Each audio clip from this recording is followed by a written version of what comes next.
In this video, I'll guide you through how to link your Metapixel to your Substack publisher account. By the end, your Substack newsletter will be sending key visitor and subscriber data back to Meta so you can run better ad campaigns and understand your audience more clearly. Before we dive in, it helps to know what we're doing and why. The Metapixel is a small piece of tracking code from Meta that lets you measure how people interact with your site after they click on your ads. When you connect it to Substack, you can see things like who subscribes after coming from an ad, and you can build better retargeting audiences inside your Meta Ads Manager. The good news is that Substack makes this setup very straightforward. You don't need to add any code manually, you just need your Pixel ID. Let's start by heading to Substack. Open your browser and go to substack.com. If you're not already logged in, sign into the publisher account where you want the Metapixel connected. Make sure you're in the right publication if you manage more than one, since the pixel data will be tied to that specific Substack. Once you're on your Substack dashboard, look for the settings option. This is usually found in the main navigation area, often on the sidebar or in a top menu.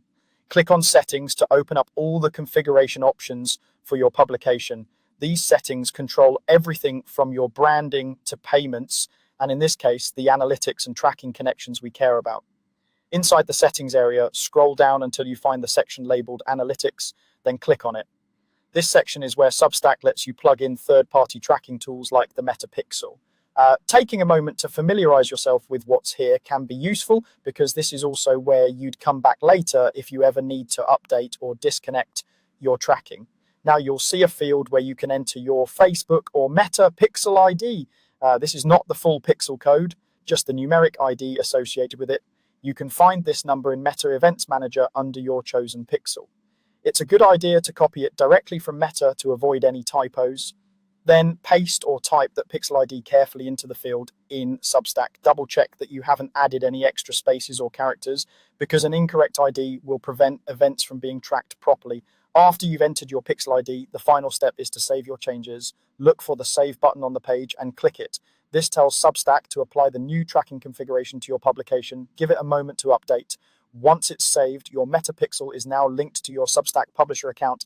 From here, you can go back into Meta Events Manager and watch for activity from your Substack site. It may take a little time for events to show up, especially if you don't have much traffic yet, but once data starts coming through, you'll be able to optimize your ads based on real subscriber behavior. That's all you need to do to connect your Metapixel to Substack. Go to substack.com, open your settings, head down to Analytics, enter your Pixel ID, and save.